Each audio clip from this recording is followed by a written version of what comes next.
Halo teman-teman semuanya, apa kabar? Semoga teman-teman semuanya dalam keadaan baik, sehat tentunya ya. Oke, saya ucapkan selamat datang di kelas Q bersama saya Juliem Kresman Zaluhu ya teman-teman. Nah, pada sesi kali ini kita akan belajar bersama-sama akan tag paragraf pada HTML teman-teman. Nah, walaupun pada video sebelumnya teman-teman pernah lihat ya, saya membuat paragraf yaitu dengan menggunakan tag P ya teman-teman. Nah, sama pada sesi kali ini kita juga akan menggunakan tag P tersebut dalam pembuatan paragraf teman-teman. Tapi di sini kita akan lebih jelas mengenal bagaimana cara pembuatan paragraf yang benar teman-teman. Dan juga nanti ada beberapa tag yang akan eh, kita ketahui bersama yang sering digunakan dalam pembuatan paragraf itu tersebut teman-teman. Oke, baik. Langsung saja ya teman-teman, kita praktik bagaimana sih membuat paragraf yang benar pada HTML teman-teman. Yang pertama coba teman-teman buka dulu teks editornya ya teman-teman. Nah, di sini kita menggunakan Sublime Text ya teman-teman, seperti yang kita install pada video sebelumnya.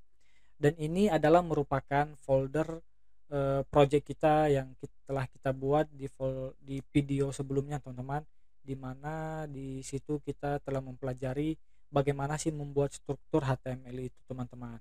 Nah, pada folder ini belajar HTML, coba teman-teman klik kanan aja, kemudian pilih new file, kemudian filenya disimpan langsung ya teman-teman. Lalu kemudian beri namanya paragraf ya teman-teman. Ingat, setiap file HTML itu harus diakhiri dengan ekstensi .html teman-teman. Kemudian save. Lalu coba buat aja struktur HTML teman-teman seperti yang telah kita buat pada video sebelumnya ya. Oke, baik sekali. Di titelnya kita buat aja judulnya, judul halaman website kita ini adalah belajar paragraf ya teman-teman. Oke. Untuk melihat hasilnya teman-teman, teman-teman cukup klik kanan aja, kemudian open in browser ya teman-teman. Oke, baik sekali, ini browsernya sudah terbuka. Nah, biar nanti kita nggak bola-balik seperti ini teman-teman, gini gini ya teman-teman, ini coba kita rapikan aja, kita bagi dua aja teman-teman ya. Oke, nah sekarang kita coba buat paragraf ya teman-teman. Dalam HTML, pembuatan paragraf itu harus menggunakan tag P teman-teman. Jadi jangan pernah teman-teman itu membuat paragraf dengan seperti ini teman-teman. Ini adalah paragraf. Nah, teman-teman coba simpan, kemudian ke browser, di refresh ya. Nah, akan tampil. Memang ini akan terlihat seperti paragraf teman-teman. Tapi ini sebenarnya adalah cara yang salah teman-teman. Jadi dalam HTML itu sudah ada namanya tag P teman-teman. Jadi tag P itu berfungsi untuk membuat paragraf itu sendiri teman-teman. Jadi kedepannya teman-teman jika ingin membuat paragraf itu harus selalu menggunakan tag P ya teman-teman. Seperti ini teman-teman. Coba teman-teman tekan aja P di keyboard, kemudian tab. Nah, nah secara otomatis tag paragrafnya itu sudah terbentuk ya teman-teman. Teman-teman tinggal ngisi gini. Nah, kita ngisi kontennya itu harus di antara tag P pembuka dengan tag penutupnya teman-teman. Jangan di luar ya. Karena ya namanya paragraf ya teman-teman. Jadi harus di dalam tag P gitu teman. Coba teman-teman buat aja seperti ini. Ini adalah paragraf pertama. Ini adalah paragraf kedua. Nah, coba teman-teman ikutin, kemudian di save, kemudian kembali ke browsernya, di refresh ya teman-teman, atau tekan F5 pada keyboard. Nah, di browser itu paragrafnya itu nyambung ya teman-teman. jadi dia tidak memberikan baris baru. Nah, sedangkan di codingan ini kita membuat paragrafnya itu di baris yang berbeda. Jadi saya jelaskan teman-teman. HTML itu tidak mengenal yang namanya spasi teman-teman. Jadi untuk pembuatan baris baru atau jarak antara paragraf pertama dengan paragraf kedua ini itu ada yang namanya tag BR teman-teman, atau tag break, yaitu tagnya itu BR tab gitu teman-teman. Nah, coba teman-teman perhatikan, ini adalah tag yang tidak memiliki pasangan teman-teman.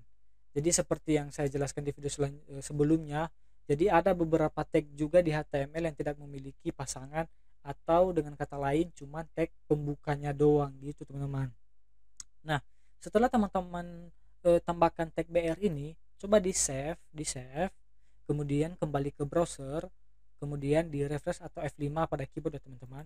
Nah, teman-teman bisa lihat sekarang si ini adalah paragraf keduanya itu sudah berada di baris kedua teman-teman. Nah, jadi fungsi dan kegunaan tag BR itu seperti itu teman-teman. Dia memberi jarak antara paragraf yang ini dengan paragraf yang ini teman-teman. Nah, ada satu lagi tag yang juga berfungsi dia untuk memberikan jarak teman-teman, atau baris, yaitu contohnya seperti ini teman-teman. Coba kita buat di sini dulu. Ini adalah paragraf ketiga.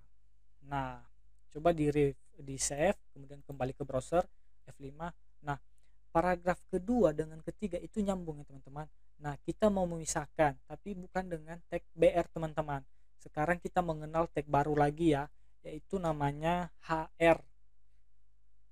Teman-teman ketik aja di keyboard HR kemudian tab pada keyboard. Nah, dia secara otomatis. Jadi sama seperti tag BR teman-teman, dia tidak memiliki pasangan, atau dengan kata lain cuman tag pembukanya doang.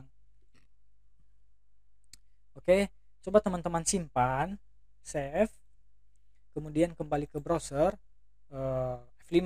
Nah, sekarang itu ini adalah paragraf ketiganya itu sudah terbentuk pada baris yang baru lagi teman-teman. Nah, bedanya dengan BR dengan HR ini sama-sama, maksudnya gini teman-teman, fungsi dan kegunaannya sama-sama teman, yaitu memberikan baris baru.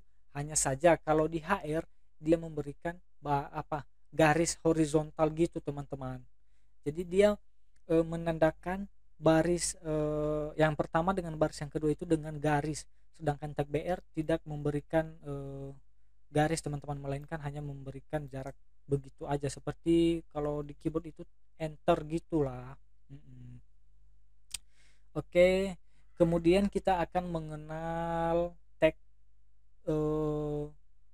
ada lagi yang namanya tag untuk membuat cetak miring dan cetak tebal teman-teman. Nah, untuk cetak miring pada HTML itu kita bisa menggunakan tag I. Jadi I itu adalah italic ya teman-teman. Gitu. Jadi misal ini paragraf yang pertama ini kita buat cetak miring ya teman-teman. Nah, ini bisa kita bungkus di dalam tag I.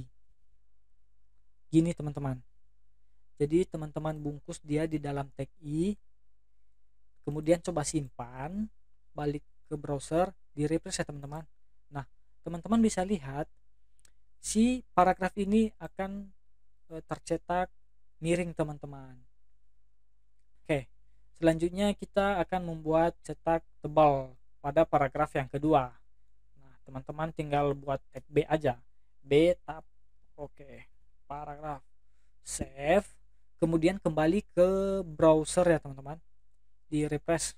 Nah, teman-teman bisa lihat ini adalah paragraf kedua, paragrafnya akan tercetak tebal teman-teman.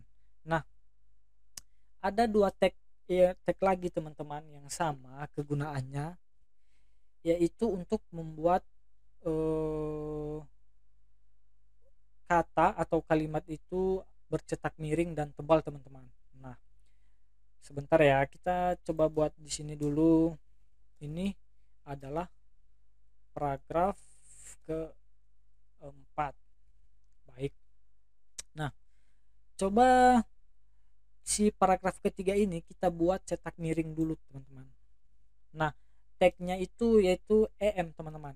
EM atau kepanjangannya itu emphasis.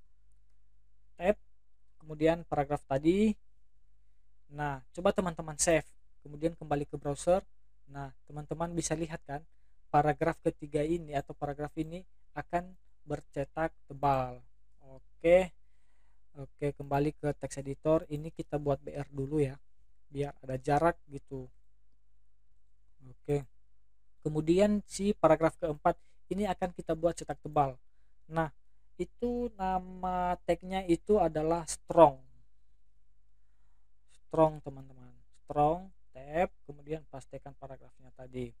Nah, coba simpan, kembali ke browser, refresh. Nah, teman-teman bisa lihat kan, ini paragraf keempatnya bercetak tebal. Nah, teman-teman pasti bertanya, lalu apa bedanya I dengan EM terus B dengan strong teman-teman? Nah, itu sebenarnya perbedaannya itu adalah di penekanan maknanya teman-teman. Jadi penjelasannya seperti ini. Dalam standar HTML5 teman-teman, tag itu digunakan untuk menandai kata-kata yang tidak memerlukan penekanan, tetapi ingin teman-teman tulis sebagai cetak miring. Contohnya seperti penulisan bahasa asing dan istilah teknis teman-teman. Nah, disitulah kita akan menggunakan tag I teman-teman.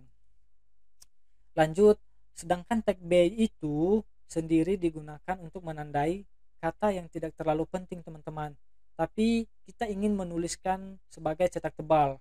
Nah, contohnya seperti penulisan nama produk atau merek teman-teman. Nah, beda halnya dengan EM dan strong, itu memiliki makna atau penekanan yang lebih daripada I dan B. Jadi jika kita mengikuti standar pada HTML5 teman-teman, maka untuk kata-kata yang penting dan ingin ditekankan maknanya, maksud saya, maka sebaiknya kita menggunakan tag ini teman-teman, tag EM dan tag strong. Jangan menggunakan tag I atau tag B.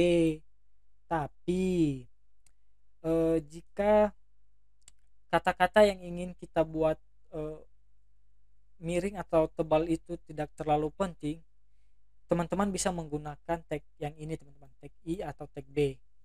Jadi si browser akan tetap mengeksekusi atau menampilkan sesuai dengan apa yang kita buat gitu teman-teman. Nah, ada satu tag lagi teman-teman yang saya lupa. Jadi gini, di sini kita buat BR dulu biar kelihatan ya teman-teman. Oh, jangan BR deh, HR. Ini adalah paragraf kelima. Coba save, kemudian kembali ke browser. Oke, baik sekali. Nah, di si paragraf ini ingin kita buat dia bergaris bawah teman-teman, atau seperti yang teman-teman kenal di Microsoft Word itu adalah underline. Nah, sama di HTML juga nama tagnya itu adalah U tab paragraf. Jadi ingat, itu kontennya harus selalu diapit di antara tag-tag ini ya teman-teman. Oke, coba kembali ke simpan, kembali ke browser, di save. Nah, baik sekali. Coba teman-teman perhatikan, paragraf ini sudah bergaris bawah teman-teman. Oke, mudah bukan bagaimana cara membuat paragraf pada HTML, dan begitu juga aturan-aturan pembuatan paragraf itu sendiri pada HTML. Jadi di sini kita telah mengenal banyak tag ya teman-teman. Ada tag I, tag B, EM atau yang kepanjangannya adalah emphasis atau yang artinya penekanan ya teman-teman. Jadi di sini juga ada tag strong, ada tag U yang berfungsi untuk membuat underline pada sebuah kalimat atau kata teman-teman. Nah, kita juga mengenal tag BR dan HR yang fungsinya sama, hanya saja HR ini memberikan garis horizontal gitu teman-teman. Dan seperti yang saya jelaskan di video sebelumnya, ini juga tidak memiliki pasangan teman-teman. Jadi dia hanya terdiri dari tag pembuka doang, tag penutupnya tidak ada dan tidak perlu kita buat teman-teman. Karena memang seperti itulah aturannya dari HTML. Baik sekali, untuk video kali ini cukup sekian ya teman-teman. Kita telah mempelajari bagaimana sih pembuatan paragraf pada HTML itu sendiri teman-teman. Next, pada video selanjutnya kita akan lebih mengenal tag-tag yang terdapat pada HTML. Jadi pastikan teman-teman selalu mengikuti rangkaian videonya teman-teman.